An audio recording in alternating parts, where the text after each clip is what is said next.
To kick off the week, can't think of many better ways to do it than welcoming in an old friend who recently moved not too far away from me and is now a fellow New Jersey resident, but we haven't been able to see each other yet because of this crazy pandemic and everything going on. He's got a great new album out, Origins Vol.2, which is available now. It came out on Friday. Ace Frehley joins me. Ace. Hey, buddy. How you doing, Eddie? I'm good.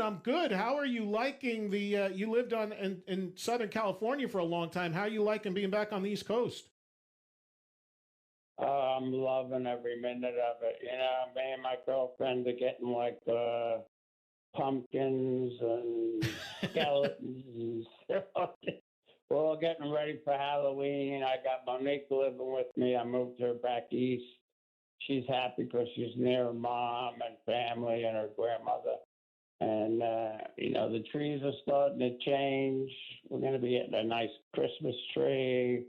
I was gathering wood today because I had my friend chop down a whole bunch of trees in my forest because I got 5 acres here. So, you know, just having a ball. I mean, I forgot how much I love the East Coast, you know. The West Coast, it's always sunny and, you know, there's not really seasons. Well, I'm gonna check in with you in a couple months when you're chipping ice off your windshield to go out to get a loaf of bread. And then I'm going to ask you how you're feeling about being back on the East Coast. I've already been through a snowstorm. I was here last winter. Yeah. Are you an outdoorsy? You know, for as long as I've known you, are you an outdoorsy kind of guy? Do you like to go out and like pick pumpkins and chop trees? Do stuff like that? I love to fish. I love to fish. You know, I'm building a new recording studio here. I like to hunt. Ted Nugent invited me to go to Africa with him to go game hunting. That's a little out of my league. Yeah, but I really enjoy fishing, lake fishing. Well, you know, I was telling you before, we were talking earlier, I'm down at the Jersey Shore. I've got a small house. I've been spending the whole summer down here. I'm still here. I'm going to stay here for a while longer because it's really quiet and the weather's really nice. But I don't fish, but I've been thinking about going out on a boat. So when things are normal, you got to come down. You got to show me how to fish because I've never really done that. Going out on a boat is fun, but I actually really enjoy surf casting. You know, a little seat, you know, and a nice big spinner, you know, with about a 3 or 4 ounce weight. You know, you cast out about 100 feet. That's a lot of fun too. You know, you don't even need a boat, but you know, boats are great too. But I get seasick once in a while. Yeah, who got you into that? Who got you into were you into fishing when you were a kid? Yeah, I've been fishing since I was a little kid. You know, I used to go down to my uncle's farm every summer when I was a kid, and my dad used to take me and my brother fishing. And then, of course, when in the Bronx, I lived right near Botanical Gardens, and I used to go fishing over in Twin Lakes, right next to Botanical Gardens. So I've been fishing forever. Wow. All right. You learn something new every day. So let's talk about Origins Volume 2, which came out on Friday. The response has been great. It's your second album of cover material. And I know that you actually have been, you told me this before, you had actually been sitting on this for a while. So this album, some of it you did a little while ago, but now it's finally out. How's it feel and what's the response been? The response has been overwhelming. The album was done around Christmas time. The only thing I did around the holidays was change the vocals on Lola from my old girlfriend to Laura, my current girlfriend, who's an elementary school teacher and graphic artist and personal trainer and my soulmate.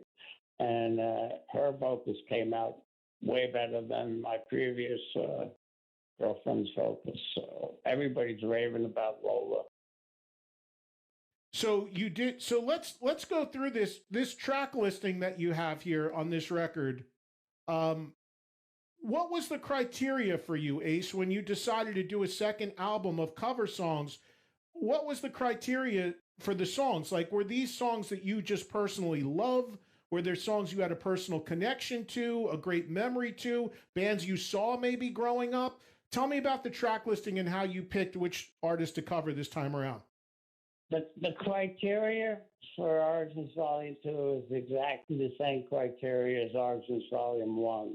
They're all songs that I picked from bands that influenced me as a teenager. You know, guys like Jimmy Page, Jeff Beck, Eric Clapton, Pete Townsend, you know, the Stones, the Beatles, they all were major influences on me as I was growing up as a teenager, learning how to play guitar. So that's what you get, you know, and there's going to be an Origins Volume 3, you know. It's just, they're a lot of fun to do, and they bring back, you know, they bring me back to my teen years. I'm growing up in the Bronx, you know, slowing down the album so I could figure out the solos because they were too fast. Is it nice to make an album and not have the pressure of having to write the songs? Like, that obviously is probably a really laboring thing to have to come up with great material original. And as I'm sure that's fun to do, and that's what being an artist is, taking, when that's taken off the table and you're just taking someone else's material and putting your spin on it, I imagine it's a lot more liberating. It makes it a lot more fun than having to labor over the material. Well, it definitely expedites the recording process because I don't have to write the songs. All I have to do is pretty much put my stamp on it, you know, change the solo a little. Sometimes I alter the words a little. But, you know, what I really try to do is have fun with it. You know, I'm a huge fan of Humble Pie, but I know I couldn't ever sing like Steve Marriott. So immediately, I thought of Robin Zander, and he just killed the vocal on 30 Days in the Hole. You know, Lita Ford, you know, did an amazing vocal on Jumpin' Jack Flash. You know, I got Bruce Kulick. John Five, of course, played on 2 songs, Politician and I'm Down. And both of those came out fabulous. You know, it's just, and I got Bruce, Bruce Kulick's on Manic Depression. You know, it's just so much fun. And I think it comes through on, you know, when you listen to it. You know, I'm having fun. Yeah, Robin Zander always amazes me because I know Robin and I see him often when in normal times, and it is unbelievable. That whole band, Cheap Trick, but with Robin particularly, the guy found the fountain of youth. He doesn't age physically. He looks the same, and he also sings the same. Vocally, he's spot on. It's incredible. Well, I mean, it's I've known those guys since the 70s. You know our history. What Cheap Trick opened up probably at least 100 shows for Kiss in the 70s.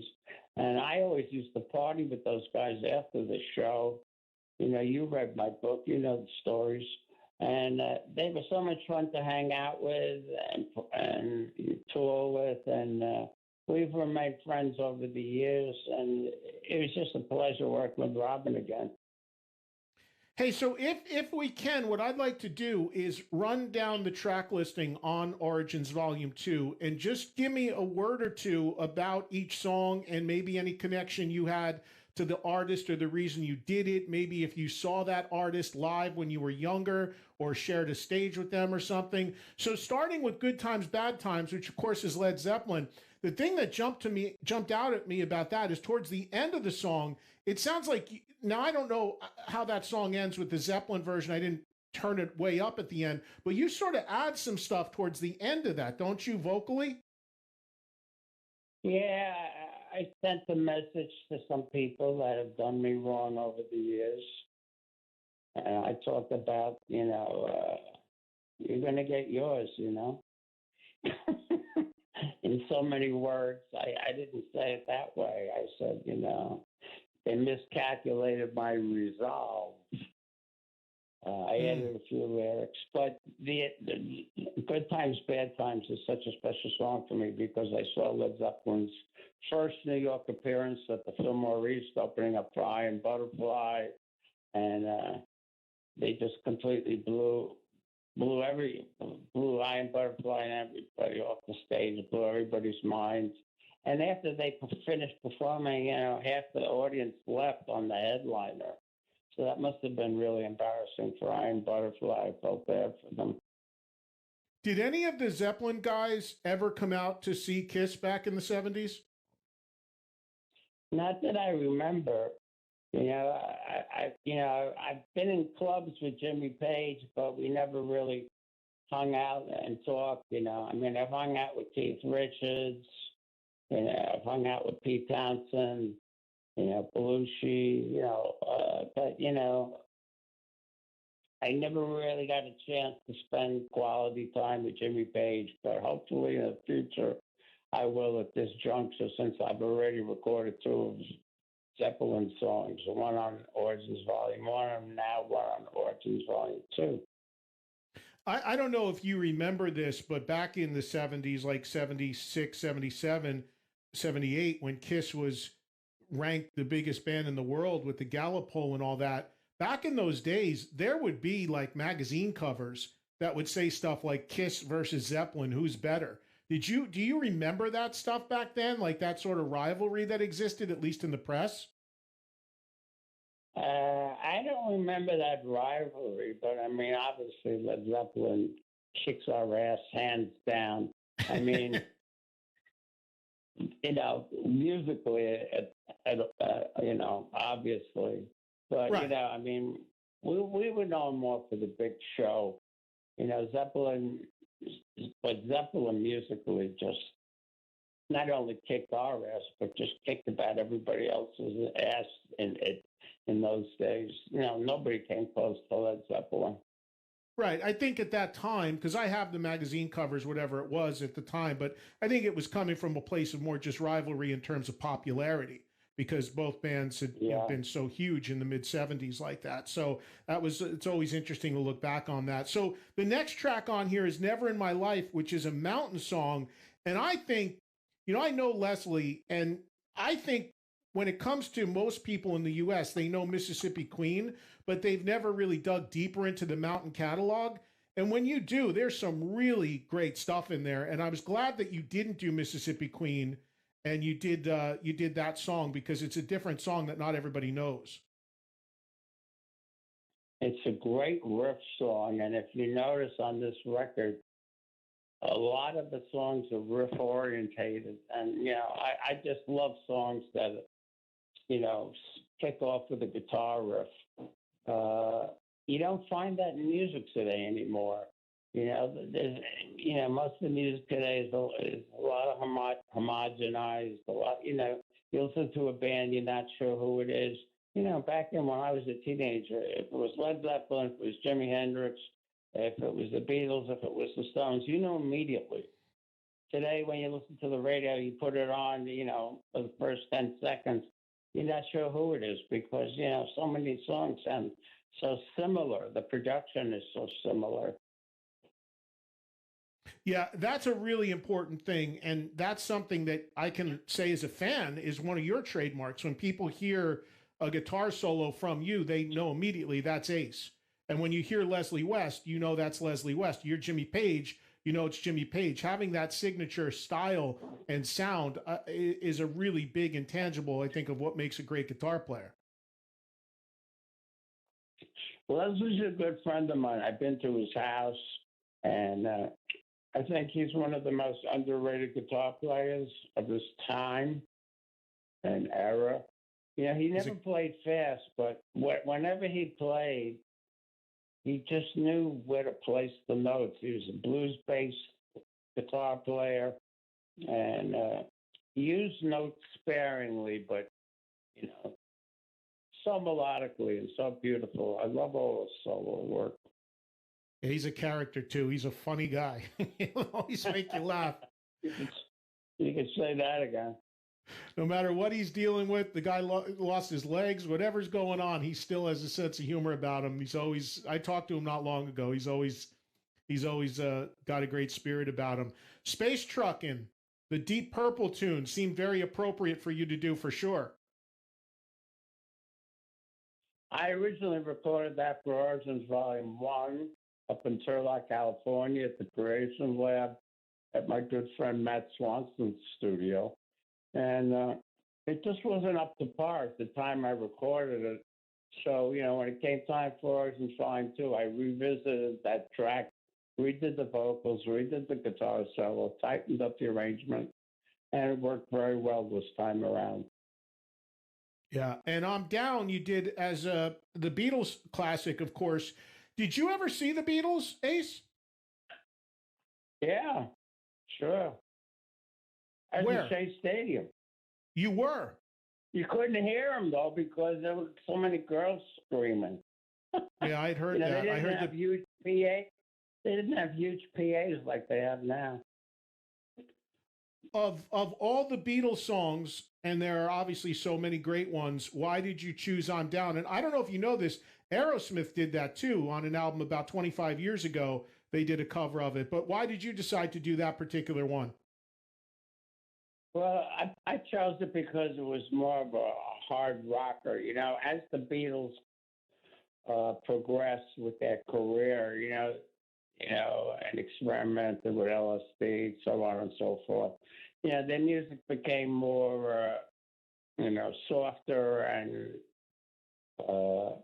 melodic, and But even Paul McCartney mentioned that that song it was inspired by Chuck Berry and Little Richard. So it's a hard-edged.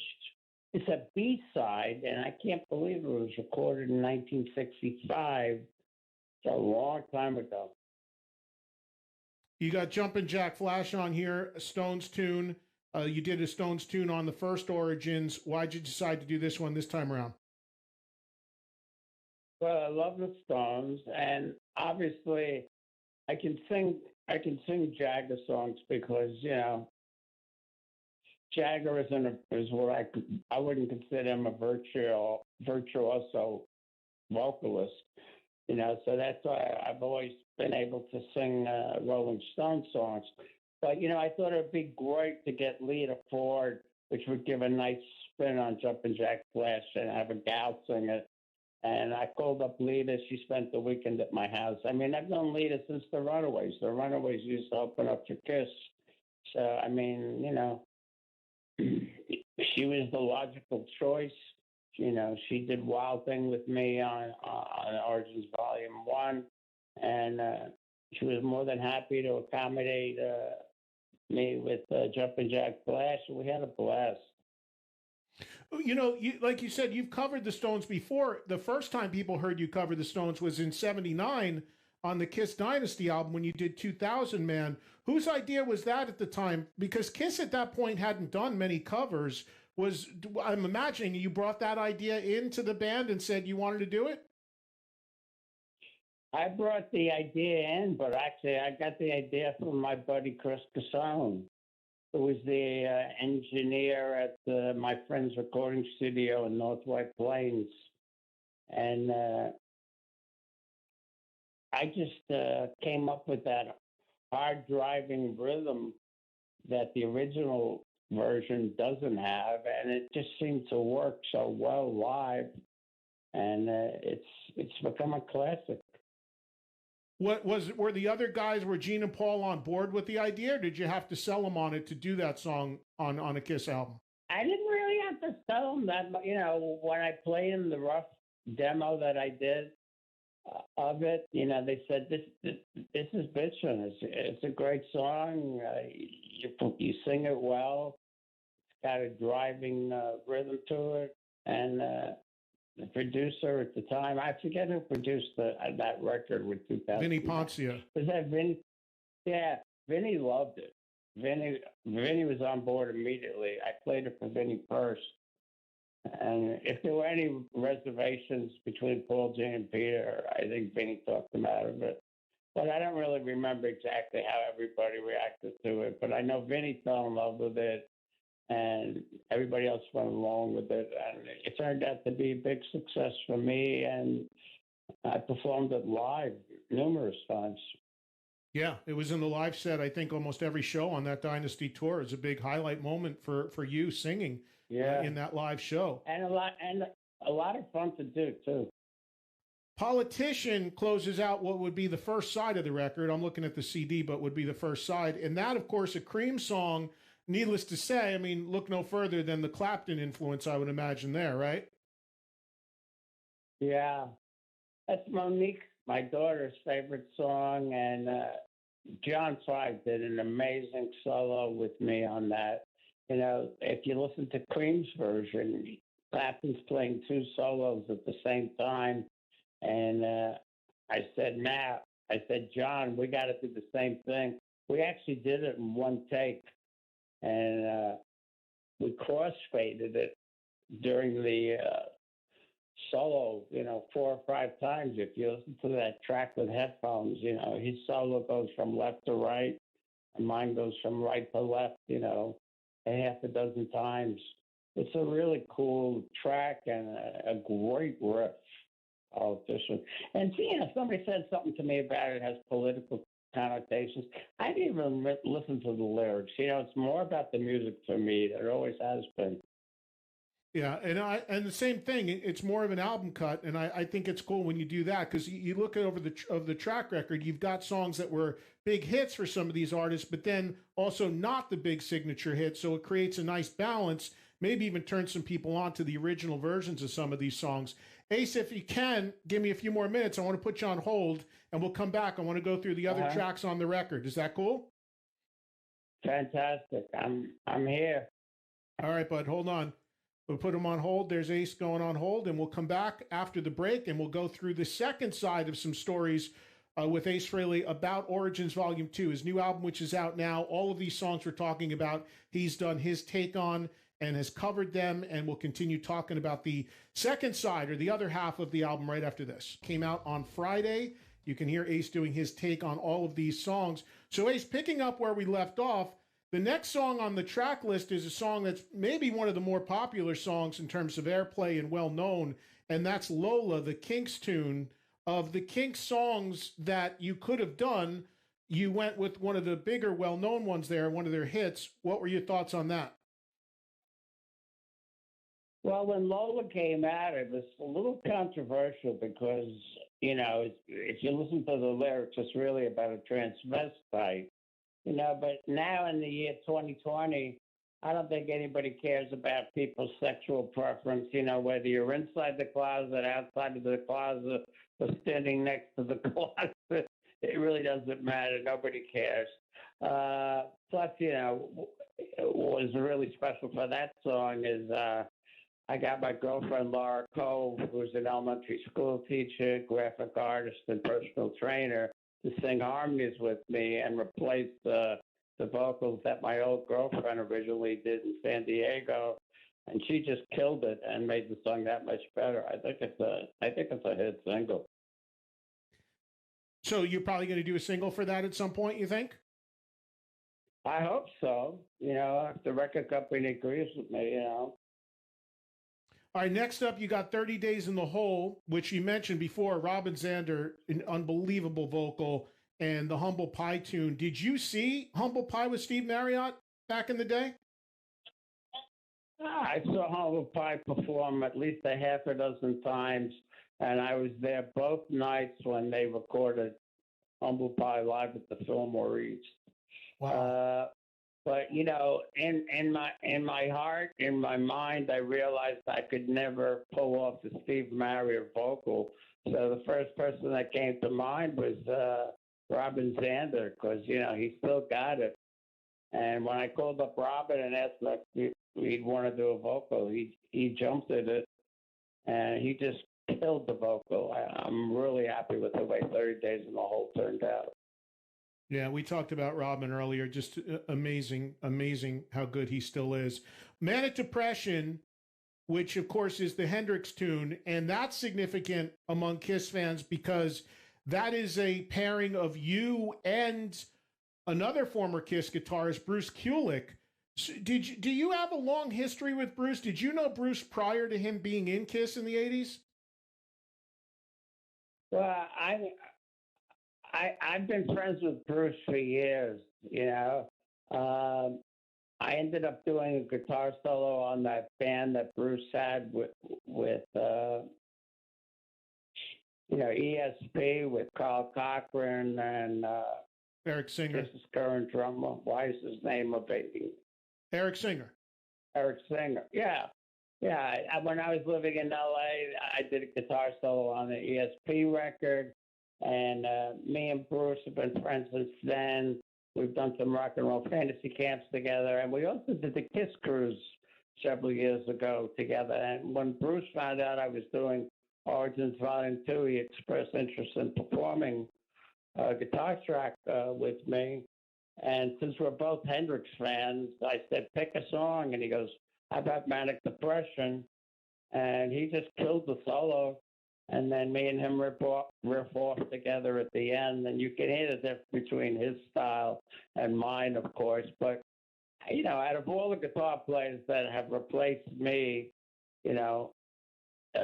with Kiss, I think Bruce is by far the best guitar player. He just blows Tommy Thayer off the stage. Well, I think he's without a doubt the best fit. He was the guy that could adapt to anything that it was thrown at him. I just talked to Bruce about this because he was on this show a couple weeks ago, and he was a guy that could cover your stuff and the stuff that they had done just before he joined the band with people like Vinnie Vincent and Mark St. John. I mean, he had to cover a lot of ground, and then, of course, he made a lot of albums with them doing, as a member of the band, doing his own thing. When Bruce was in Kiss, which was much of the 80s and into the early 90s, and the whole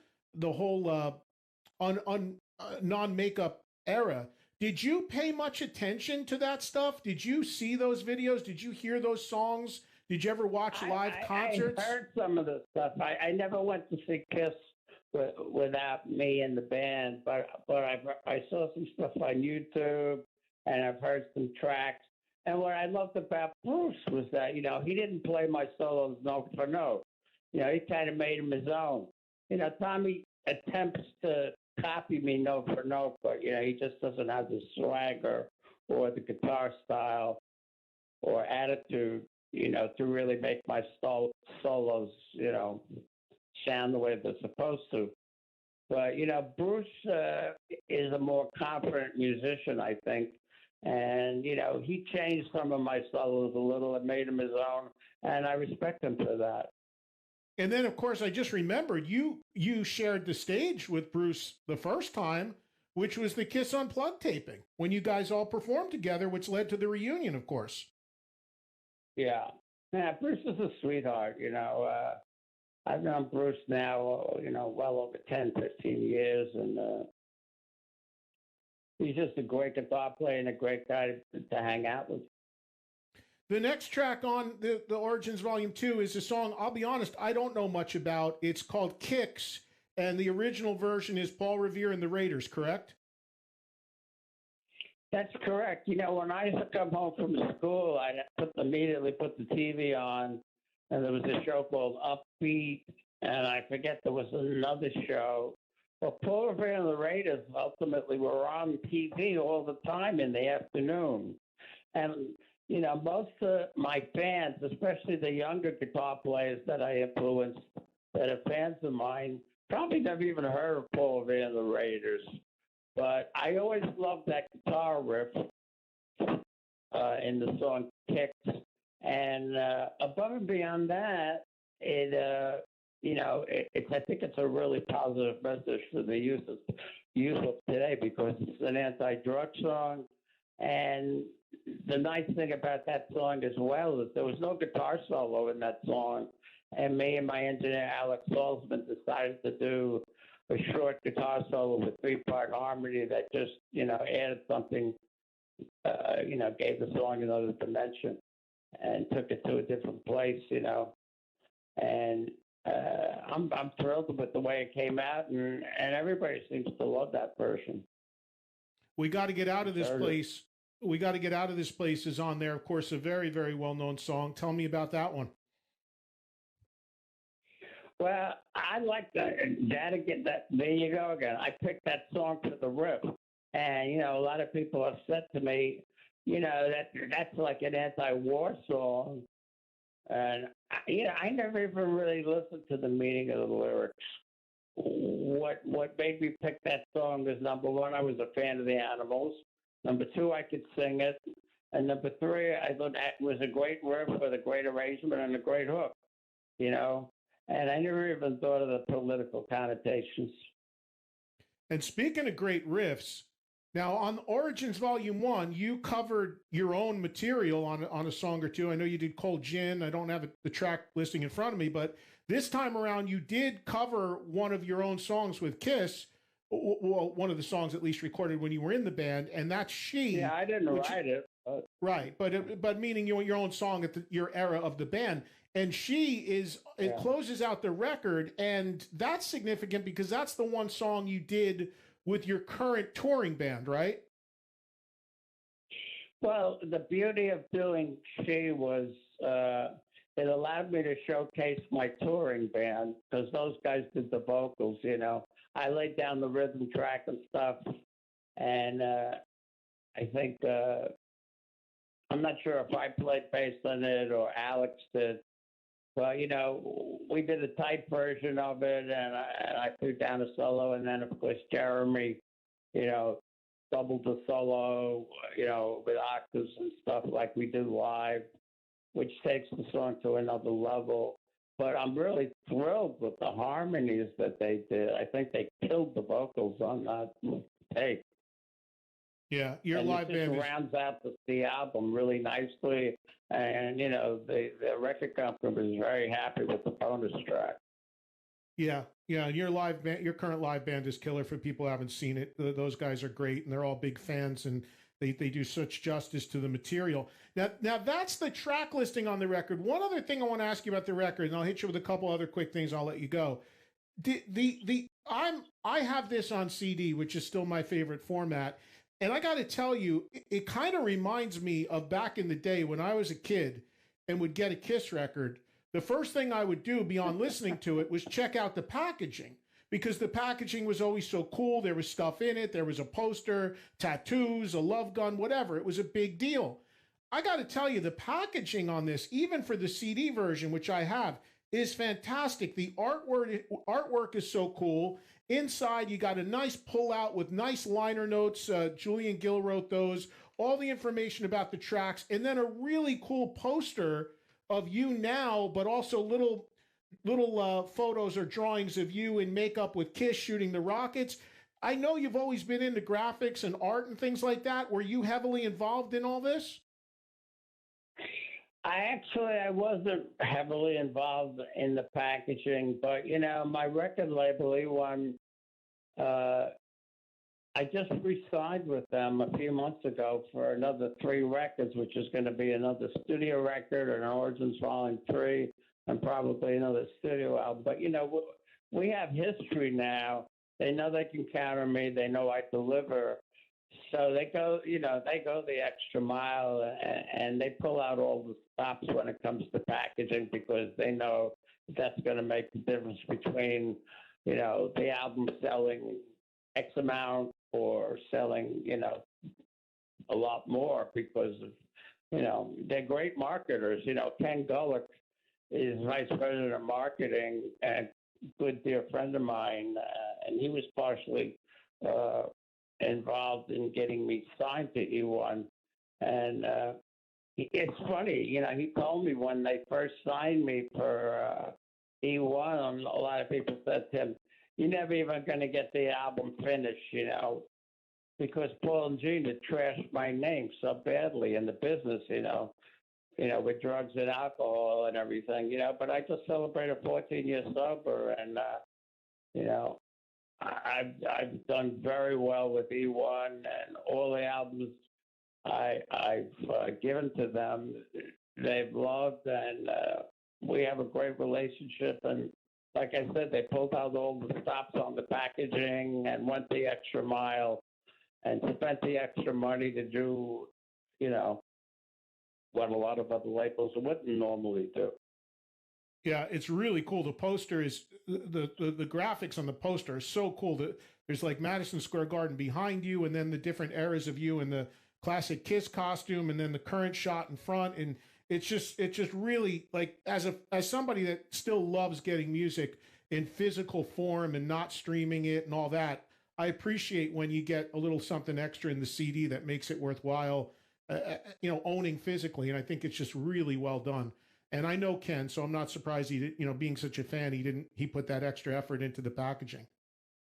Well, Ken really gets involved in the marketing end, and I know he had a lot to do with the video for Space Trucking and all those little kissisms, Curly and all the Right. silly stuff. He made sure that was in there. I didn't really have that much input on that, but Ken is such a fan of Kiss and myself. He just goes the extra mile and makes sure all these cute little things that Kiss fans and Ace fans are familiar with will pick up on. Hey, where are you at with the next record of original material? Have you started work on it? What's the status of that? I've written 3 or 4 songs, and I'm in the process of building a new recording studio in my basement, which should be done within about 4 weeks. And I'm going to start tracking my next studio record. But because of the pandemic, it's not going to be released for at least another 12 months. So it gives me plenty of time to do a great record, and I got a lot of people sending me song ideas. And my girlfriend Laura is actually a great lyricist as well. So and singer. So I think the next studio record is going to be top notch. I was thinking this the other day too. You're the only person that's still alive that was ever in Kiss that still makes new music and puts out new records on a regular basis. If you think about it, Gene or Paul haven't done a record in years and don't really show any interest in doing it. Bruce plays predominantly in Grand Funk. It's been a while since he's made a record of material and put it out. I mean, the other guys, you just don't know what's going on. You're the only guy. I mean, Peter's pretty much retired. So that's pretty amazing when you think about it. Not only how long you've been doing it, but the fact that, let's be honest, you were the guy painted as the irresponsible one, the one who didn't have the work ethic. You hear that all the time. Ace didn't have the work ethic. But when it comes to creating music, you've been the most consistent by far in releasing records. Well, I will admit that I am lazy, but when it comes time to work, I have tunnel vision and I put 110% into it, Sometimes, I won't pick up a guitar for a week or two, but when I pick up a guitar, I may write 3 songs, over the weekend. I don't believe in forcing anything. I think things have to happen spontaneously, and it's the same way I write guitar solos, and it's the same way I write lyrics, and I come up with a finished product. It's got to be spontaneous. It's got to be from the heart, and I think that comes through on the records, and especially on vinyl. Now it comes on through the grooves. Yeah, no doubt.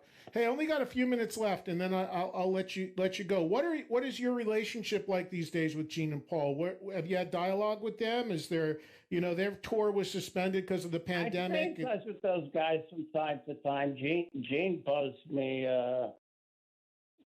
gave me a phone call a couple of weeks ago, actually, and I still haven't gotten back to him. I've been so preoccupied with moving and unpacking and designing, and I'm the architect for this new studio, so I've been pretty jammed up. But I will get back to Gene. I speak to Paul from time to time. I speak to Gigi and Peter. So we're all friends. It's a shame that the press makes it out that we all hate each other. But after, what we created and what we have accomplished, over the last 40 years, and me and Peter, Paul, and Gene being the founding members of KISS, there's no reason why we shouldn't be friends and let bygones be bygones. Is there any side of you that still hopes to play with them again one day in any capacity? I think it's a possibility, but they'd have to, reach deep into their pockets. Well, you've always been honest about that. For free, I can tell you that right now. Right. And look, some people bristle when you say things like that, but the bottom line is nobody speaks to business more than those two. So you're just being honest. I mean, I think that's being brutally honest about your position on it. And I, fans like to think that that doesn't come into play, but we all know that's the truth. Well, I'm not going to say I'm doing this. I'm doing it because I love it, but, I also love the money, and I also love my Jaguar and my new Escalade and my new house. And I have all those things because of the music business and my fans, But, I give my fans 110% and they give me 110%. So, it works both ways. But Paul and Gene absolutely, have admitted numerous times they're in it for the money. Right. That's why I say it's not more so than the music. Right. That's why I say it's not a big deal for you to say that because it's nothing that hasn't been said before. I'm not going to get up there for free, and I don't think any of my fans would expect me to. But I think my fans would love to see me up there. Hey, last thing. There's a KISS documentary apparently in the works. Did you take part in it or not? I know that I had called you a couple times because the producer was on me. Apparently, it's coming out soon. Were you involved or not? They offered me a small fee to be involved with it, and I turned them down. I thought the fee was embarrassing because I know how much money they're going to make on it. So, you either share the wealth or say la vie. So I decided not to be involved. But, they have plenty of old footage of me, and they'll probably use that and get by. But it won't be the same as if they get current footage. But, unfortunately, I decided, the money that they offered me wasn't anywhere near what I felt I deserved. So I turned it down. And the footage you're going to see of me in this documentary is only going to be old footage. And if there was, would you like to see a biopic done on KISS? I mean, there was one on Queen, there's one on Elton John. You would think KISS would be the prime target for a biopic. I'm sure Gene and Paul are already pitching it. Would you like to see one done? And if so, who do you think should play you? Well, I'm not even thinking about a KISS movie. I'm thinking about an Ace Frehley movie because I think I'm the most interesting member of the 4 founding members. And I have the best stories and the most interesting life. Growing up in the Bronx, poor, lower middle class, living in a 1-bedroom apartment, and, next thing you know, I'm in one of the biggest rock groups in the world. So, I mean, that's a huge success story. So, I've already been pitching to E1, my record label, who also has a division for movies. They put out films. And I was talking to the president of E1. Plus, I was also talking to the president of Hasbro because Hasbro just acquired E1. They did all the toys? Movies. What are the movies that the Hasbro did? I don't know. I thought Hasbro was a toy company. Come on. What? The movies Transformers. Oh, Hasbro. Yeah, I don't know any of that stuff. Yeah. They made billions off those films. Hasbro has billions of dollars. So Hasbro has acquired E1, and I did a Zoom call, and I told those guys, hey, we got to do an Ace Frehley movie. and let's get Scorsese to direct it because he grew up in the Bronx and he would get it better than any other director. So I planted the seed. We'll see what happens. Maybe in a couple of years. The Ace Frehley story. I'm not concerned with the Kiss story. Everybody knows the Kiss story. Paul and Gene have. How many documentaries have we done? All right, buddy. I hate to cut you off there, but I got to go because I'm super late on my break. I got to get in a break in here. But listen, great to catch up with you. Thank you for the time. Everybody check out Origins Volume 2. It's out now. And enjoy your pumpkin picking. I'll see you soon, okay? Thank you, my brother. I'll be in touch, and, we got to go fishing. Fishing or pumpkin picking, either one. We'll figure it out. All right. Say hi to the family, all right? All right. You too. I'll see you soon, all right? Okay, brother. Bye-bye. And thanks to the fans for supporting me. All right. We'll see you soon. Bye-bye. All right. There he goes. Ace Frehley, everybody. We'll be right back.